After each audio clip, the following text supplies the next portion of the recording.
नमस्कार। आकाशवाणी की राष्ट्रीय सांस्कृतिक पत्रिका संस्कृति भारती के साल 2025 के पहले अंक में आपका हार्दिक स्वागत है। मैं हूं नवोदिता।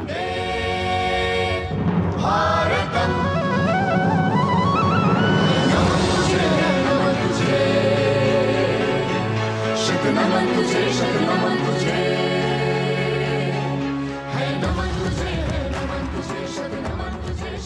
26 जनवरी हमारा गणतंत्र दिवस भारतीयता की सामूहिक सांस्कृतिक पहचान और हमारी लोकतांत्रिक गणतांत्रिक परंपरा का उत्सव है।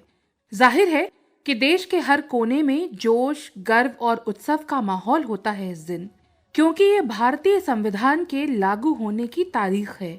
एक ऐतिहासिक तिथि जो साल दर साल हम देशवासियों के लिए एक जीवंत अनुभव लेकर आता है, जिसमें भारत की संस्कृति, संगीत, विविधता और सैन्य शक्ति का एक अनूठा संयोजन अपनी पूरी भव्यता के साथ परवान चढ़ता है।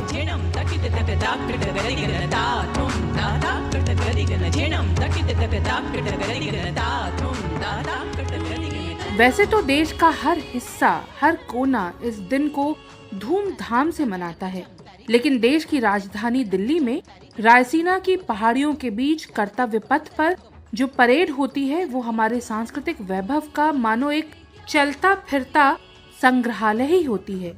अलग अलग राज्यों की झांकियां अपने पारंपरिक नृत्य, कला और इतिहास को जीवंत कर देती हैं।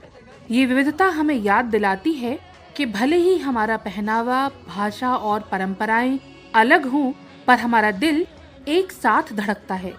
जब देश के अलग अलग हिस्सों से आए बच्चे, युवक और युवतियां अपनी वेशभूषा में पारंपरिक नृत्य प्रस्तुत करते हैं, तो वो केवल एक कला का प्रदर्शन नहीं होता, बल्कि ये भारत की विविधता में एकता की भावना का जीता जागता, सांस लेता प्रतीक बन जाता है।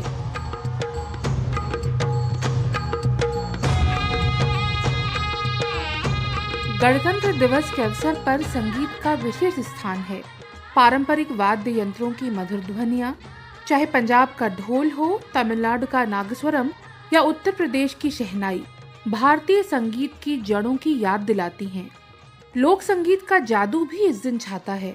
ये धुनें और गीत हमें हमारी परंपराओं की गहराई में झांकने का अवसर प्रदान करते हैं। इसी क्रम में भारतीय सेना के अलग अलग अंगों और शाखाओं के बैंड द्वारा बजाई जाने वाली धुनें हमें गर्व और जोश से भर देती हैं। इस पूरे प्रदर्शन का महत्वपूर्ण हिस्सा होती है हमारी सैन्य शक्ति।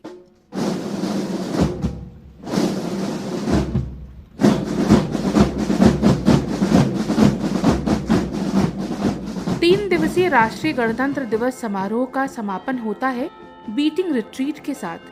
हालांकि सैन्य संगीत मूल रूप से एक पश्चिमी संगीत शैली है, लेकिन मिलिट्री म्यूजिक विंग अपनी स्थापना के समय से ही भारतीय संगीत की समृद्ध परंपरा को सैन्य संगीत के क्षेत्र में शामिल करने लगा था, यानी सैन्य संगीत का भारतीयकरण करने लगा था।